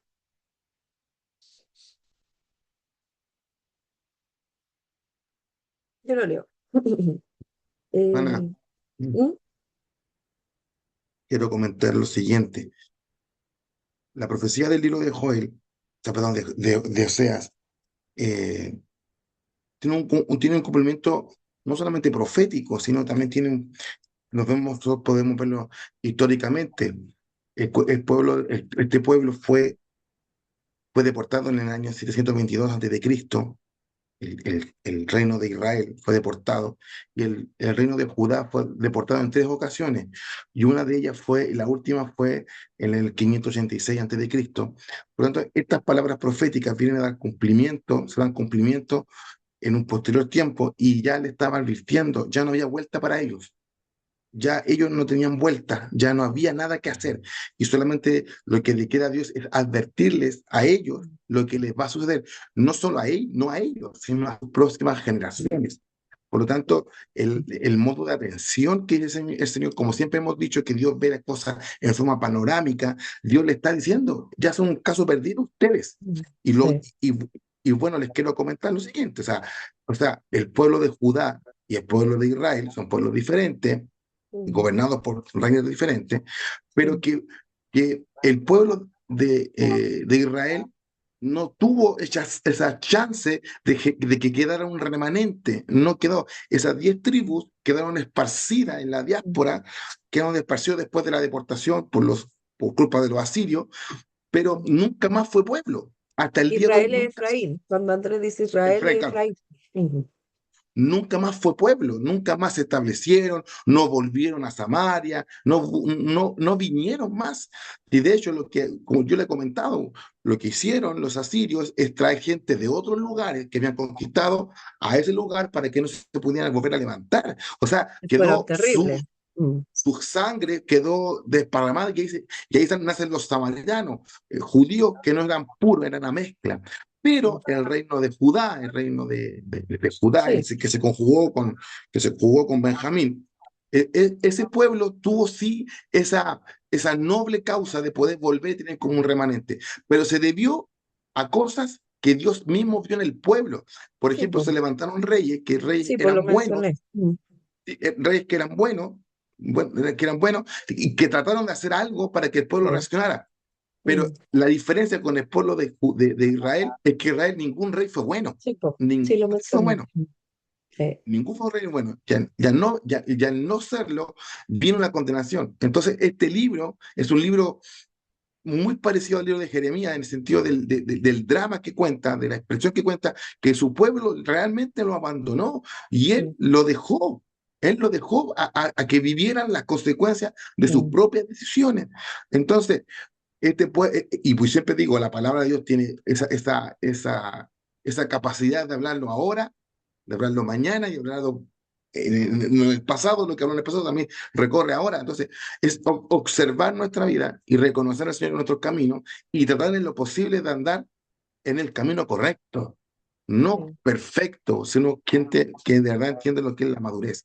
Creo que este libro es muy bueno para que lo podamos, y yo he escuchado la clase hoy día, sobre todo, he escuchado mucho y he hablado sobre esto, de gran amor y misericordia que Dios tiene por su pueblo. O sea, aquí Gomer puede ser literal, puede ser algo figurado, puede ser real, yo creo que es real, pero aquí habla del gran amor que Dios le tuvo a su pueblo y que cómo ese pueblo le dio la espalda.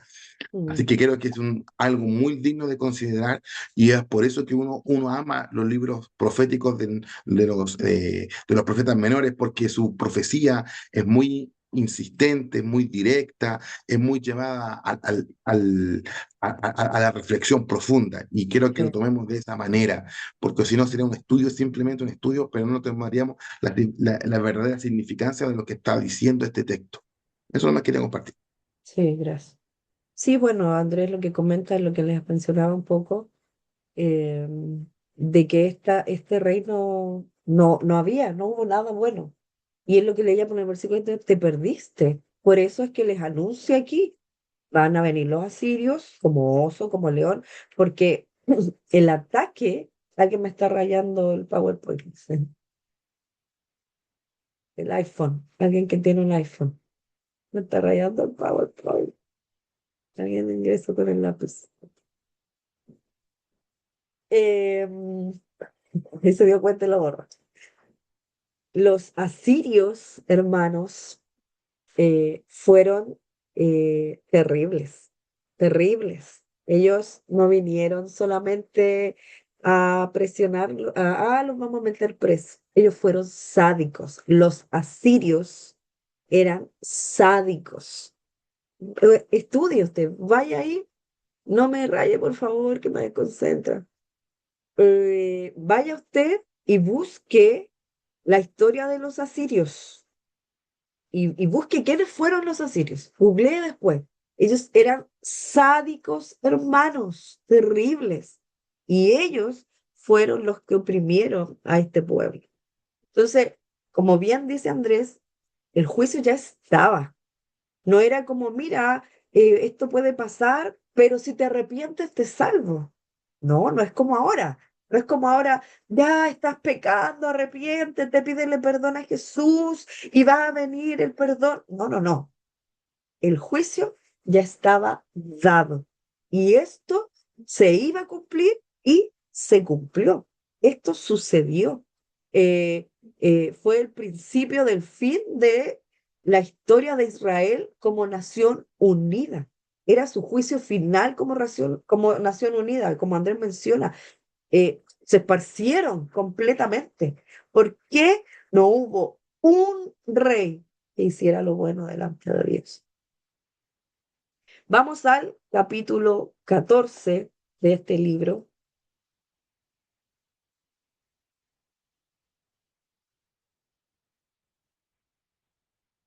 ¿Alguien me ayuda a leer el versículo del 1 al 3?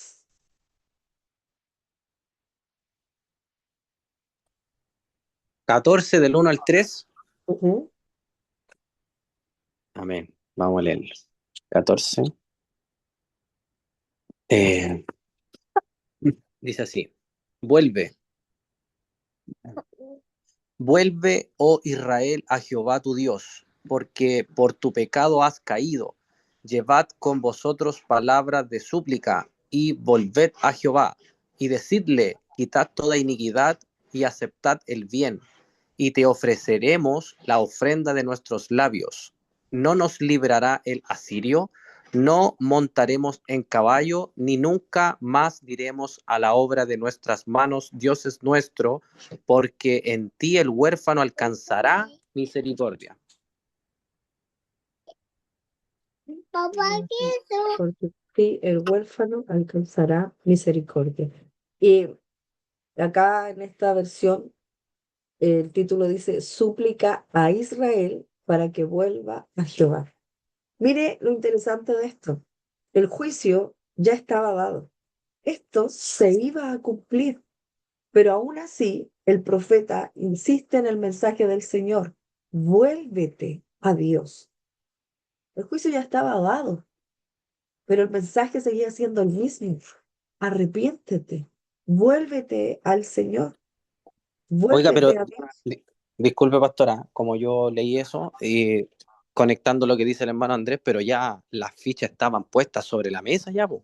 Si Sí. ellos se arrepentían, ¿podrían haber revertido la situación futura que se les venía? El exilio no, pero podrían haber salvado a sus A las generaciones. generaciones. Ah, Eso es, y en eso es lo que quería justo abordar, porque el juicio estaba, ya estaba. Ellos se iban a ir, iban a ser consumidos por los asirios, su generación, porque el pecado los consumió, no quisieron volver, nunca quisieron entender, toda esta generación ya era una idólatra, no iban a cambiar, por lo tanto iban a ser, pero sus generaciones. Y es ahí donde sí quiero que reflexionemos un poco, en que lo que nosotros hacemos sí tiene que ver con las generaciones que vienen. Sí tiene que ver las decisiones que nosotros tomamos con los que vienen detrás de nosotros. En ellos fue literal, fueron destruidos, desarraigados, niños, adultos, ancianos, todos fueron asesinados, fueron esparcidos, fueron destruidos terriblemente por no querer arrepentirse, por ir a pedirle ayuda a Egipto, por ir a sus dioses a pedirle ayuda. Pero si nos ponemos en el sentido hipotético, si se hubieran arrepentido en esta última plegaria, por favor, vuélvete a Jehová. Si ellos se hubiesen vuelto, sus generaciones habrían contado otra historia, pero no sucedió. Entonces lo trascendental y lo importante de que nosotros sepamos que nuestras decisiones sí tienen consecuencias. Y no solo que tienen que ver conmigo, sino también con los que están detrás de mí. Oiga, nosotros hemos escuchado un montón de veces, no, yo no voy a ir más a la iglesia porque, no sé, algo pasó. Ya, perfecto, no vaya más a la iglesia. Pero ¿y sus hijos?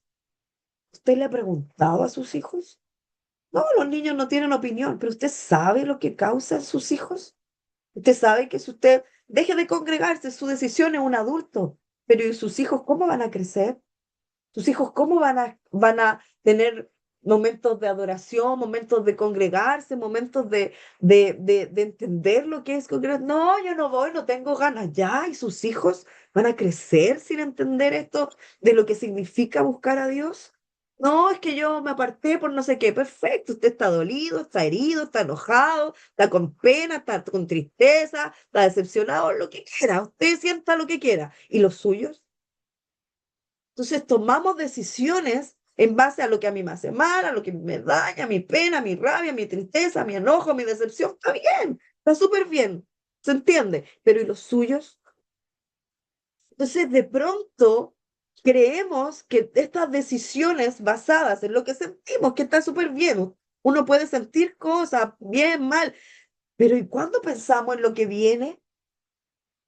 Entonces, esas decisiones son trascendentales en nuestra vida. Hoy Dios no va a venir con la espada, oye, te voy a matar a tu familia, voy a venir como una osa y los voy a devorar a ti, a tus hijos. No, eso no va a suceder gracias a Jesucristo y su misericordia.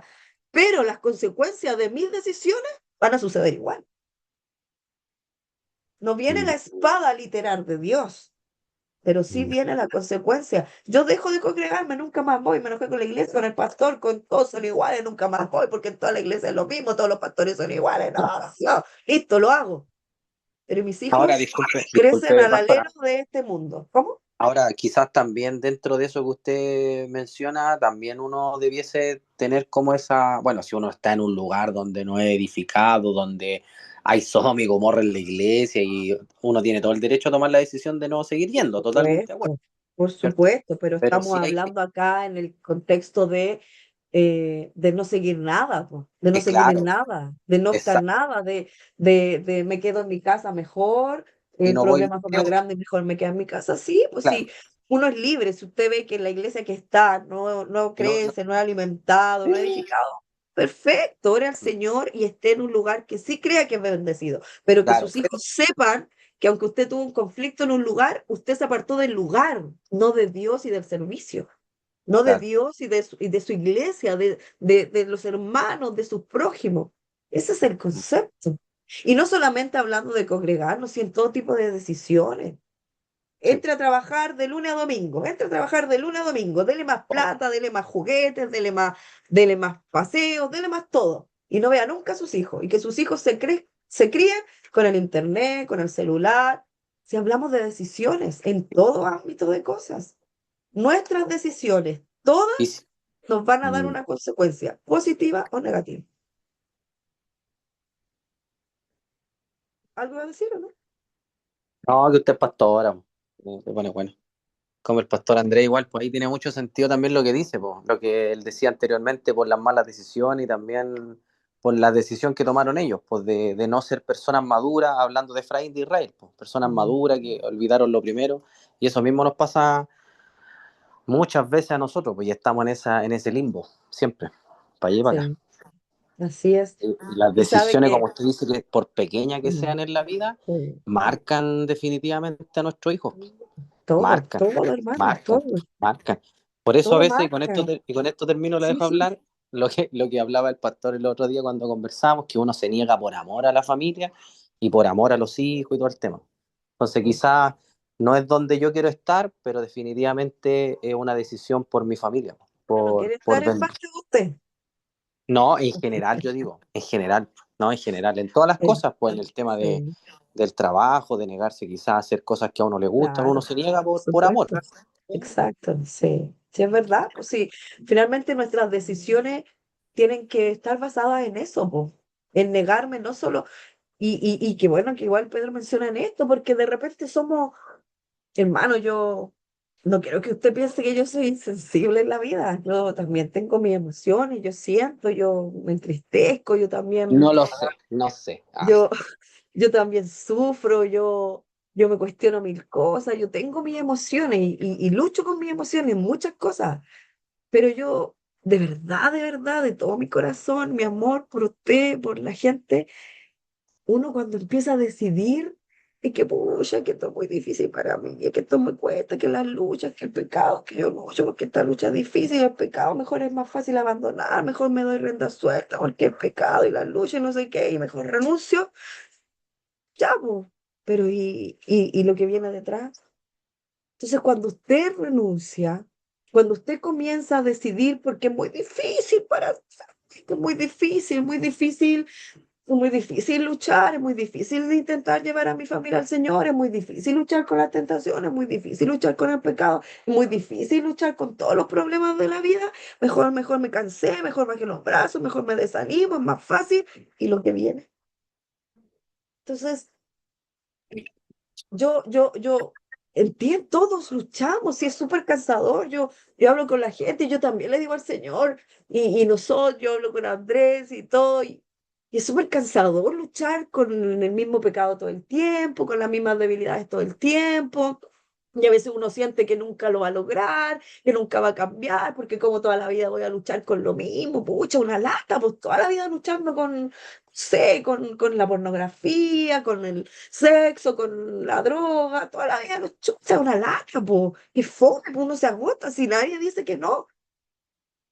Pero y esa decisión trascendental de intentarlo todos los días igual, no es por mí nomás, es por los que vienen y no por los que solamente tienen hijos, porque que yo no tengo hijos y yo lucho por mí nomás, pero los que están a nuestro alrededor y los que nos miran en tu casa, en el trabajo, en la sociedad en general, eso es amar al prójimo. Amar al prójimo es mostrar que con todas mis debilidades, mis emociones, mis tristezas, frustraciones, mis inseguridades, mis dolores, con todo eso, yo lo intento cada día. Como bien dijo el Pedro, me niego a mí misma. Aunque me cuesta, me niego por amor a los otros, a los que me ven, a mi familia, en mi Bueno, trabajo, a la sí, po. gente. Eso es. No sé, algo tremendo en esto, pues sí, o sea, es tremendo. Yo cuando leo estas historias así, y yo voy a este pueblo, y de nuevo que son porfiados, pero ¿cómo? Pero por favor, vuelvan. ¿Sabes lo que a veces pienso? ¿De verdad? Yo digo, no, es que estas historias son ficticias. ¿Cómo la gente va a ser tan porfiada? ¿Cómo la gente lo va a entender? Yo, de verdad, yo digo, no, es que esto debe ser ficticio porque, ¿cómo tan duro? O sea, le están hablando, le están dando con amor, le están dando, y no entender. Y después de pensar que es todo ficticio, me miro. Digo, bueno, Roxana, mírate esto.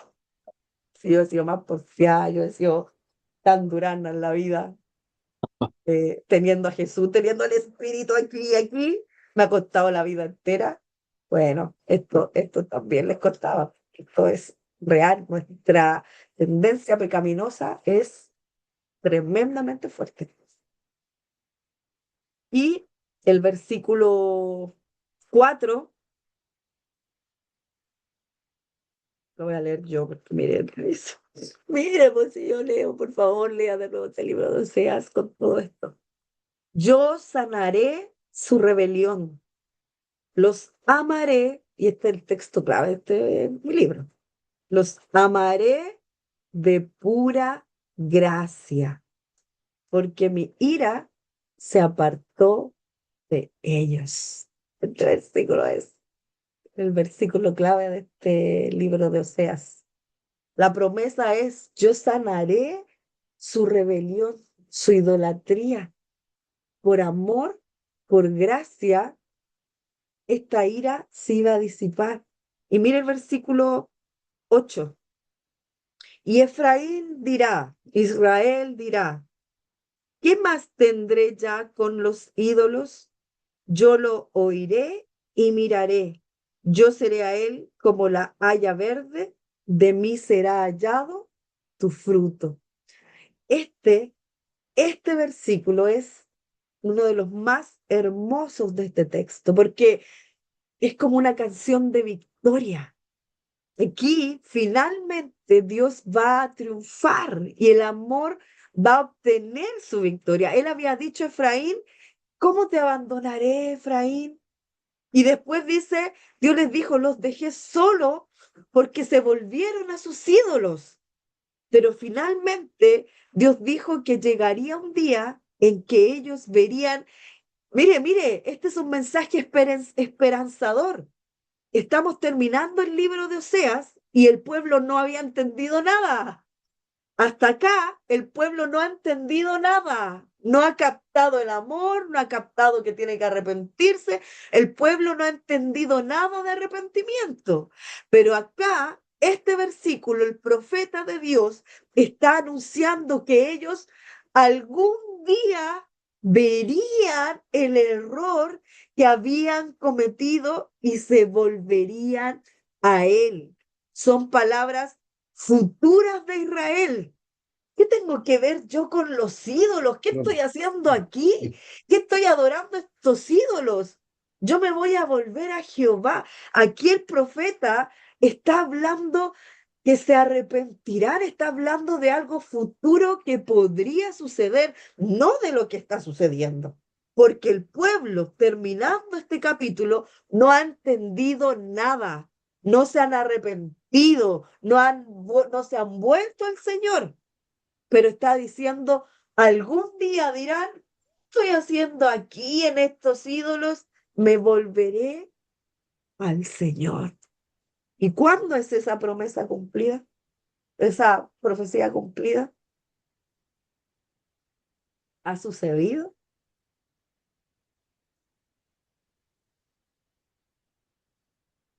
Todavía no del todo. Todavía estos pueblos siguen en idolatría. Y esperamos que, cierto, todos estos pueblos allá, justo ahora, visto todo el tema de las guerras que están ahí terriblemente, esperamos que reconozcan al Señor y digan, ¿qué estoy haciendo? Me volveré al Salvador. Esta es una palabra profética, esperanzadora, de algo que esperamos y queremos ver. Este libro, queridos míos, no termina con un final feliz. No termina diciendo, y se volvió al pueblo y amó a su Dios y lo adoró. No, no, no. Este libro termina con que el pueblo no entendió, nunca volvió al Señor y el pueblo fue disipado, esparcido, fue asesinado, fue destrozado de las peores formas por los asirios. Entonces, uno podría ponerse a pensar, pero ¿por qué Dios no los salvó? De mil maneras Él los quería salvar, pero la justicia de Dios debía ser cumplida. Dios es justo y no puede amar el pecado. Y aunque tuvo un hombre que les anunció el mensaje, que les mostró el amor una y otra vez, el pueblo no quiso volverse a Dios. El pueblo se perdió basado en qué? En sus propias decisiones. Por lo tanto, las decisiones que nosotros tomamos, pensemos en qué van a suceder detrás de ellas. No tome decisiones a tonta y a loca, es nada. También lo hablamos, me parece, la semana pasada. Todo lo que decida, piénselo. Un trabajo, una relación, eh, no sé, el tener o no tener hijos, el trabajar o no, estudiar una carrera, qué carrera estudiar, cosas que uno podría pensar, ¿en qué va a afectar estudiar esta carrera? Bueno, si una carrera que lo va a tener 24/7 trabajando, sin tiempo para respirar, sin tiempo para adorar, sin tiempo para orar, sin tiempo para leer, piense, po. Si es una relación que va a tener que andar convenciendo, ya, pues vamos a la iglesia, ya, pues no sé qué, piénselo, po. Si es un trabajo que le va a dar tanto trabajo, que le va a dar mucho dinero, pero poco tiempo, piénselo, po. Sus decisiones, pregúnteselas al Señor y vea si realmente es algo que beneficiará su relación con el Señor o le afectará. Entonces, eh, este, este libro de Oseas termina, ¿cierto?, con este final que no es tan alentador en el sentido de lo que le sucedió al pueblo de Israel, pero ¿sabe lo que sí es alentador? Que esto a nosotros nos muestra que la misericordia y el amor de Dios es inagotable y que hoy día nosotros no la aprovechamos porque nosotros decidimos no hacerlo. Pero hoy Jesucristo, que tenemos muchas más opciones de gracia y de perdón, hoy Él es el que nos abre la puerta para nosotros poder entrar en arrepentimiento y encontrar esta salvación que Él nos ofrece constantemente. Aquí puse una tablita de estas promesas de restauración de estos últimos versículos. Sanaré su rebelión, seré como el rocío, floreceré como un lirio, daré sombra como un árbol. En este capítulo 14, que es lo que está terminando y que es lo que le dice el Señor al pueblo. Su gracia, su amor, vidas transformadas, restaurados para bendecir a otros. Eso es lo que el Señor le dice al pueblo. Y el versículo 9 de este último capítulo dice, ¿quién es sabio para que entienda esto y prudente para que lo sepa? Esa es la pregunta que termina el libro de Oseas. ¿Quién es sabio que entienda estas cosas? Así es como termina este libro. Y no podemos evitar pensar en que en medio de la tragedia del pecado, este drama de la vida humana que se está representando hoy día en la actualidad, pero que Dios va a venir como vencedor. Y la pregunta es, ¿vino como un vencedor? ¿Vino como salvador? ¿Vino como un justificador? No, vino. Y es por esa razón que hoy tenemos que pensar que habrá mucho más gente salvada que perdida. Mucha gente más que va a conocer al Señor como su Salvador, que muchos más que se pierden. ¿Por qué? Porque vino el Salvador, vino el Redentor, vino aquel que sí está para justificarnos día a día. Como Oseas no pudo hacerlo, como Moisés no pudo hacerlo, como Abraham no pudo hacerlo, como Josué no pudo hacerlo, Jesús, el Salvador, Él vino para salvarnos, para darnos justificación, para hoy ser el intermediario, porque Él es santo, porque Él es puro, porque Él es inmaculado y porque Él sí cumple las promesas de santidad, de pacto, de amor, de gracia sobre nosotros, sobre sus hijos.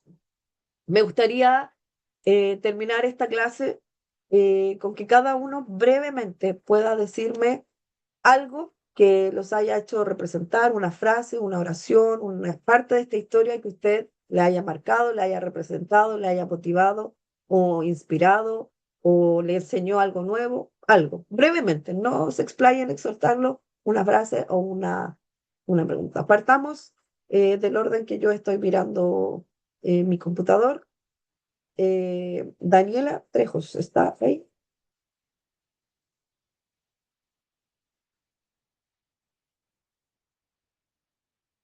¿No? Entonces, Jorge, ¿está Jorge? Pastora, sí estoy, lo que pasa es que estaba entrando el auto, que vengo recién llegando. Ya. ¿Te escuchó la pregunta? No, pero sí estaba. Ya. Ya. El Jorge entonces, mientras. Y ahí usted piensa más o menos algo que quiera compartir brevemente que le haya quedado, enseñado, marcado, representado algo. Jorge, Eh, que estuve un poquito ocupado, escuché casi lo último de la clase nomás. No, pero las anteriores, de todas, no de hoy, de todas no, de la las anterior lecciones. no pude participar por trabajo.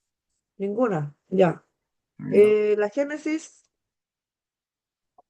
Hola, eh, bueno, a mí me quedó mucho que Dios nos ama, que aun- aunque le fallemos, siempre Él nos da como la oportunidad de volver a Él. Eso me quedó muy marcado de este libro. ya. Muchas gracias. La Daniela Figueroa,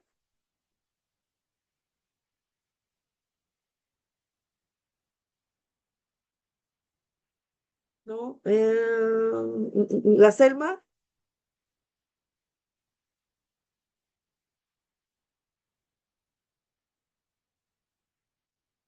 vemos pantallas, pero no Ahora sí, corazones. es que estaba haciendo dormir a Vicente. De este libro, y es que es maravilloso completo. De verdad que desde el inicio hasta el fin creo que ha impactado mi vida. Pero lo que más me marcó es lo que hablamos ahora al último, sobre todo el tema de las generaciones, de que si nosotros tomamos malas decisiones, lamentablemente, quienes están al lado de nosotros, independiente que sean nuestros hijos o no, se pueden perder. Entonces la importancia de hacer lo correcto, no solo delante de ellos, sino que yo siento que la importancia de hacer lo correcto delante de Dios, porque a veces llevamos vidas que fingimos. Entonces, lo más importante es que Dios nos conoce y a Él no le tenemos que esconder nada, porque de esa manera, si nosotros somos transparentes con Dios y Él sabe todo de nosotros, nos puede ayudar también a cambiar para que nuestras generaciones o los que están alrededor de verdad conozcan a este Cristo que transforma y que no se pierdan. Mm, Eso. ya, muchas gracias. La María José, Bueno, lo que más me impactó de esto es que muchas veces nosotros nos falta una relación íntima con Dios, que muchas veces solo nos llenamos como de emocionalismo, de cosas emotivas, pero muchas veces estamos lejos del Señor. Eso es lo que más me impactó en esta temporada, porque este pueblo, entre comillas, conocía el nombre, pero en realidad no conocía de verdad a su Dios. Entonces eso es como muy impactante, la permanencia, el conocer de verdad a Dios. muchas gracias. El iPhone, el Pedro, ¿no? El iPhone. Amor, ¿vaya a hablar tú primero? ¿O hablo yo? Ya primero yo, después la Lindy. Toma, bueno. No, bueno, la verdad es que uno, por estos libros del Antiguo Testamento, uno los ve en el índice nomás, po. Uno no los estudia en profundidad y la verdad es que principalmente yo no había estudiado en profundidad el libro de Oseas, tampoco había leído esas historias tan con tanto detalle.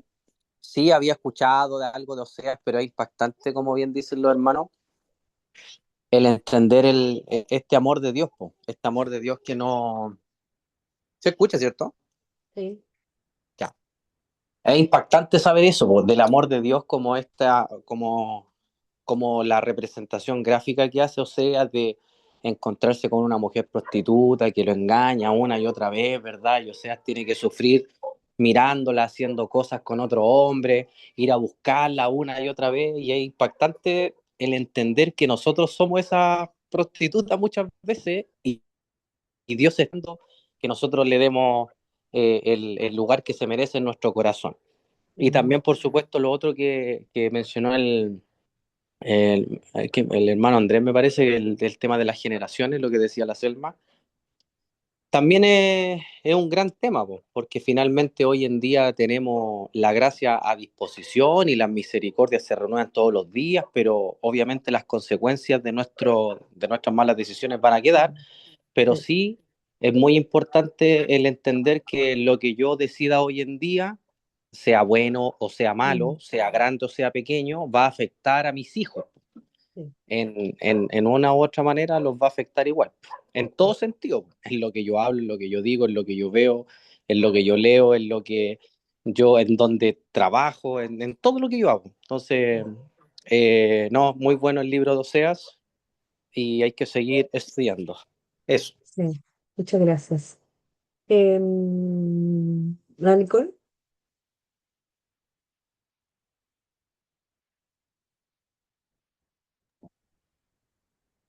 Breve, de que somos cíclicos.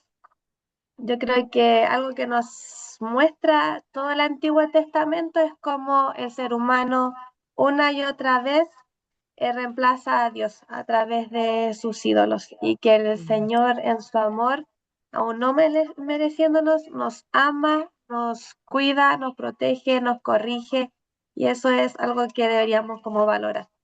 Es como eso, breve. Ujú. Muchas gracias. Pamela.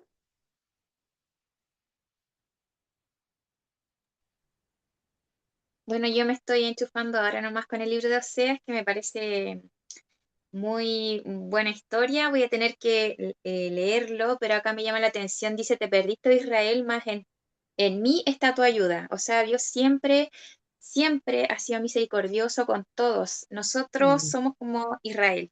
Cuando nos mm, perdimos, y Dios siempre nos da la mano para que nosotros volvamos a Él. mm. A Sí. pesar de nuestros pecados y de estar perdidos, Él siempre es misericordioso y nos ofrece su amor para que volvamos. Mm, Esto me veo en el libro de Oseas que siempre Él está reflejando su amor ya en el pasado y en el presente también. Por eso puedo sentirme como reflejado con el pueblo.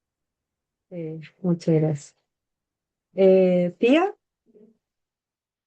¿puede hablar? Está muteada. Ahí sí, No, ya. ahí sí.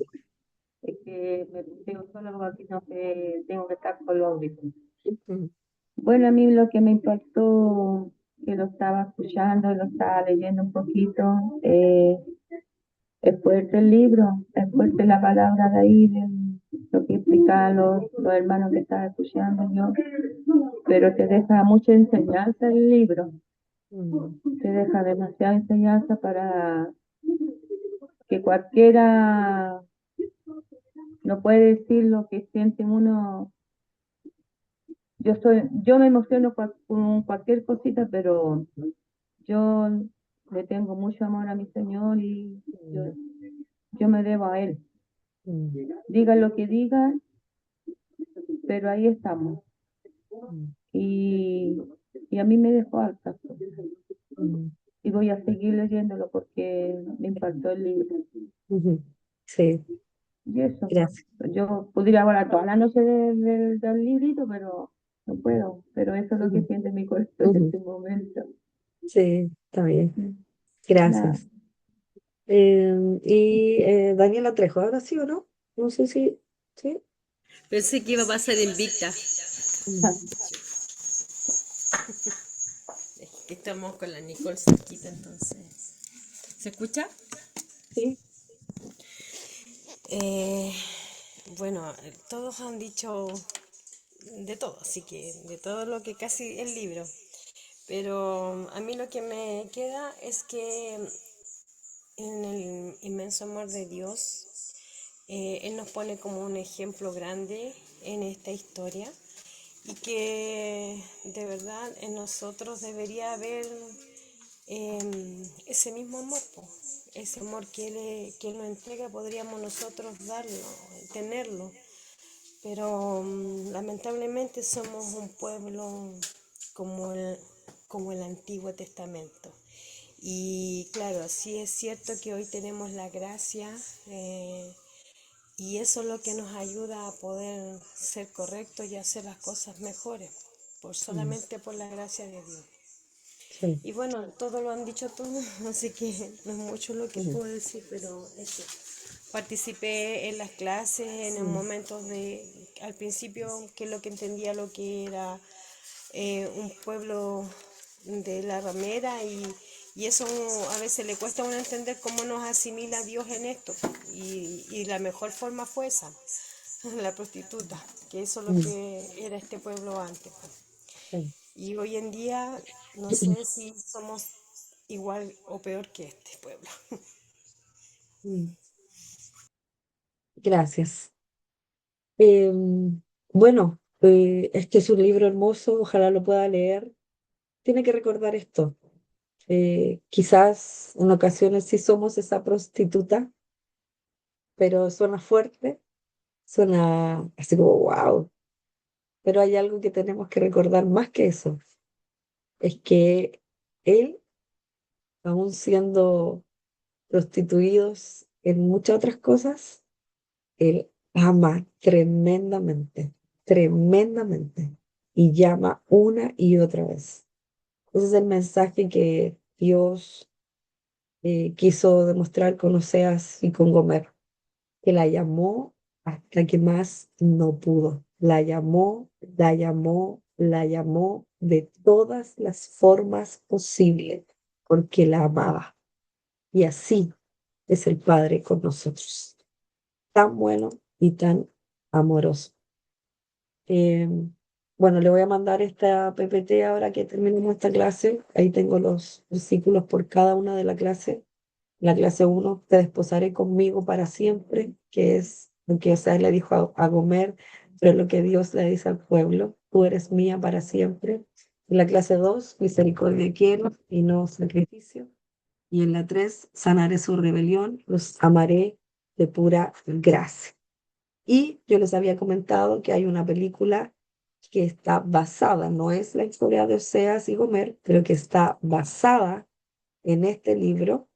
Es bellísima, es muy linda. No es la historia de Oseas y Gomer, pero sí está basada. Esto es un libro que la escritora es cristiana y hace novelas románticas cristianas. Y esta novela cristiana romántica la escribió basada en el libro de Oseas. Así que véala, es muy linda, usted se va a acordar en muchas cosas. También muestra escenas un poco impactantes, pero se va a acordar de muchas cosas del amor que este hombre le da a esa mujer y acuérdese de que mucho más que eso es como Dios nos ama a nosotros. Así que quiero bendecirles, quiero agradecerles por quedarse hasta ahora. Yo sé que hoy terminamos más tarde, era la última clase, eh, pero animarles, que el Señor les bendiga mucho, que este libro de Oseas no nos deje tristes ni preocupados, sino al contrario, que nos muestre que Dios es extraordinario, que nos ama, que no se cansa de amarnos y que porque somos tan porfiados, Jesucristo vino como nuestro Salvador y eso nos tiene que llenar de alegría y de gratitud. Amén. Muchas gracias por este tiempo, gracias por conectarse. Recuerde que Comenzamos con Joel, me parece que viene Joel, el próximo profeta que vamos a estudiar, así que adelante también ese libro para que podamos después comentarlo. Un abrazo, el Señor les bendiga mucho. Muchas gracias por su atención y su tiempo. Que estén muy bien. Chao, chao. Chao. Chao, bendiciones. Pastora, gracias, pastor, Chao. bendiciones. Chao, chao. Chao, chao.